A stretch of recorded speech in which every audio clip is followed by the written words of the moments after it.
Reversing narcissistic abuse. Don't just heal narcissistic abuse trauma. Reverse the narcissistic devaluation programming. You have value simply because you exist. Learn more by going to reversenarcabuse.com. Hi, this is Mike. All right, so in this video we're going to be talking about what is the best way to test to see if somebody is a narcissist. If you go on to YouTube, you will see no shortage of videos in this category. How to test to see if somebody is a narcissist, and there's all variations of it. I clicked on one just to see what it was, and the test was to say no to the person. So if the person asks you to do something, you just say no, and then watch to see what they do. According to this person, if they're a narcissist, they're going to get bent out of shape and they're going to get very upset and they're going to react very strongly. And so if they do, because you are saying no to them, that means they're a narcissist.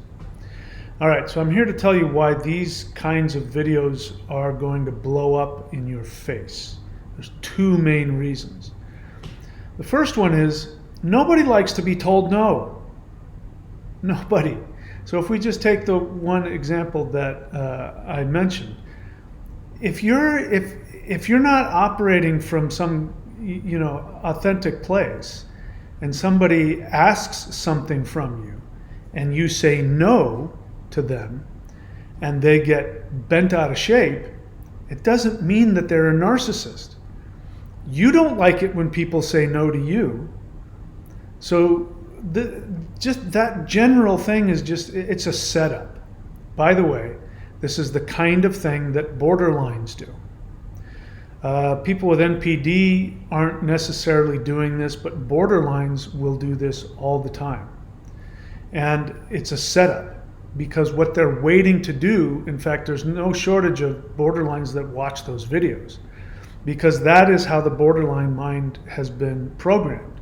They've been programmed to not be abused by a narcissist, because that's how they grew up. They were abused by a narcissist. And so, as you know, the thing that they do to protect themselves, they're most comfortable when they feel in control. And they feel most in control when they are attacking, discarding, splitting on somebody whom they believe has it in for them and is trying to destroy them, use them, damage them. I had my borderline ex accused me of wanting to drive her insane. Like, she thought I had this crazy thought out plan, well-developed plan on how to make her like certifiably insane. And of course, that was the most insane thing she'd ever, done up until that point. So this is a setup, first off. As I said, nobody likes to be told no.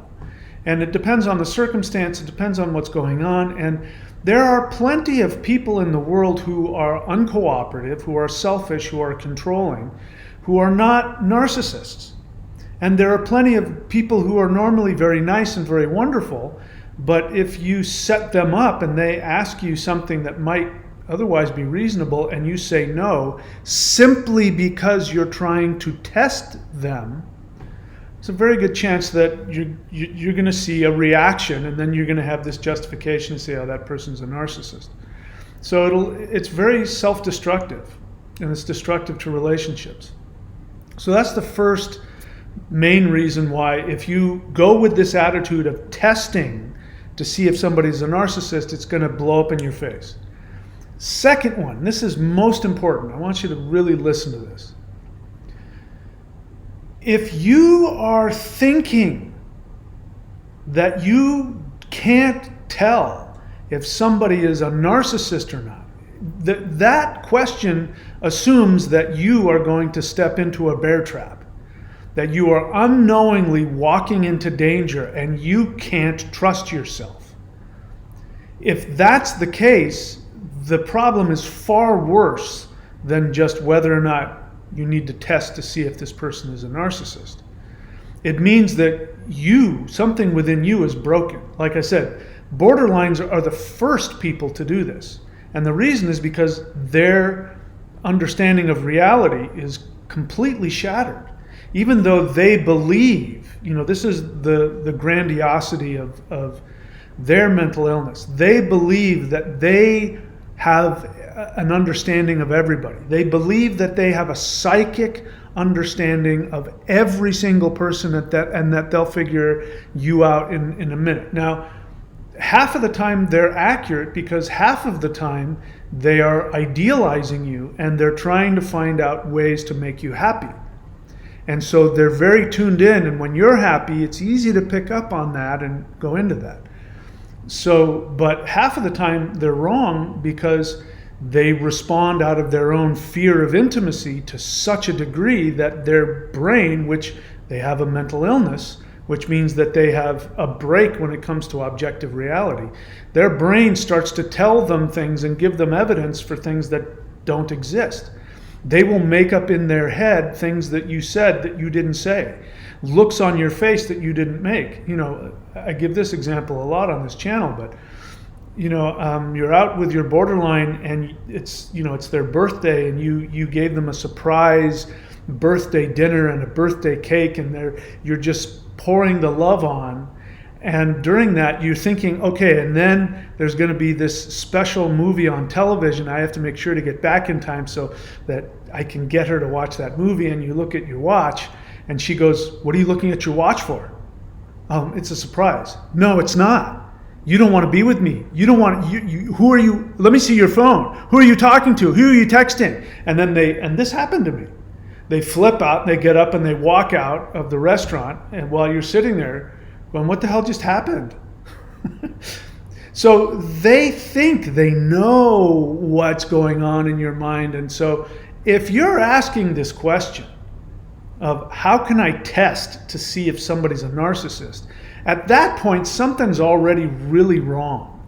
Either you're already in a really abusive relationship and you're doubting yourself and you have to do these crazy kind of tests to find out, if the person's a narcissist or not.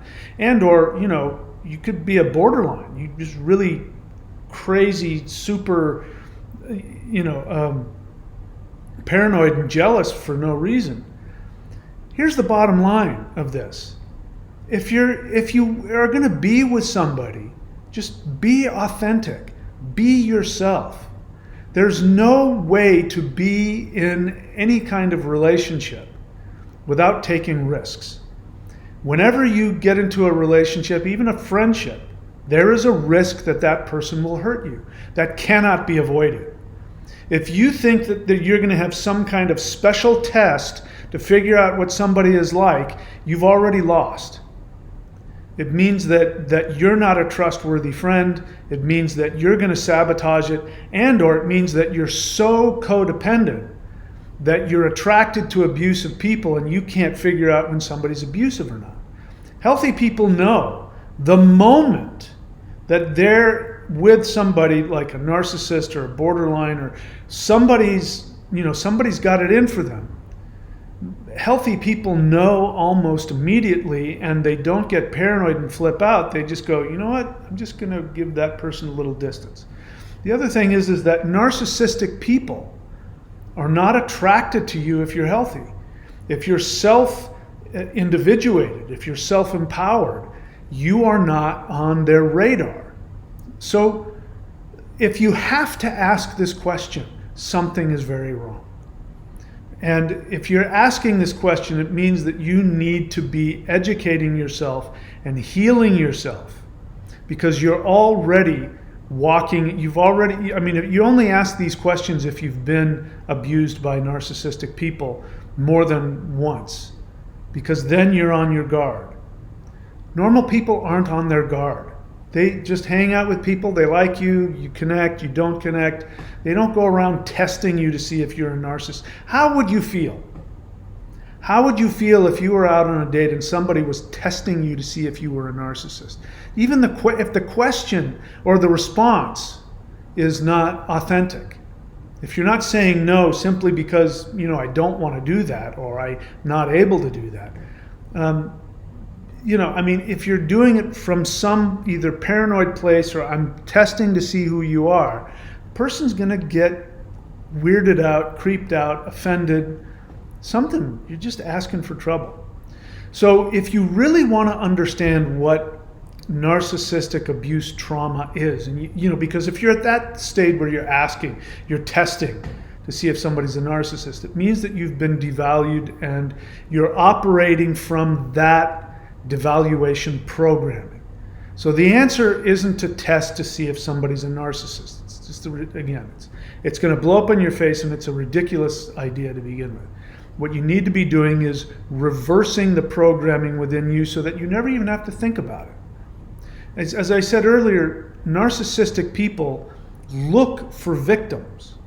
So there's a reason why we associate wolves with evil, narcissistic people.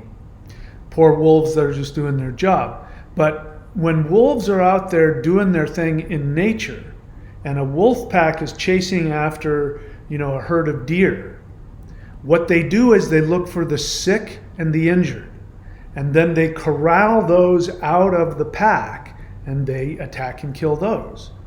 It's good for the deer herd because only the healthy continue and survive. The big giant bucks with the huge antlers, wolves don't take them down. Hunters do, and that weakens the pack, but it weakens the herd. But wolves don't. Wolves actually help. But what is important for you to understand is that wolves are looking for the weak and the sick, because they don't want to get stuck in the eye with an antler. They're not looking to fight somebody who's going to fight back. They're looking for somebody they can easily kill and feed off of. Narcissists, exactly the same. They are always looking for somebody that has a codependent wound within them.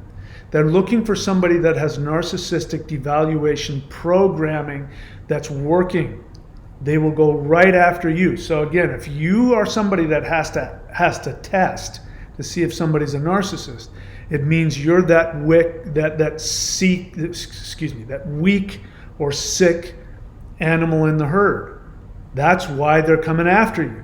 So the idea is to get strong, become a strong buck with big horns and be healthy and happy. You never have to worry about it. Those are the last ones that are going to go down. And the wolves have no interest in that. Narcissists have no interest in you if you're healthy. And it's not that they're frightened by you or put off. Again, this is only people who are narcissistically programmed have a delusionary fantasy of frightening the narcissist because I'm stronger than you. That's all nonsense. We'll make a video about that. What they want is they want a victim that they can chase down and feed off of. And if they're coming after you, it means that you have to reverse that narcissistic devalued programming. That's what reversenarcabuse.com is all about. You can also go check out my quantum shifting course, which is at thunderwizard.com. Both of those are about reversing the narcissistic programming.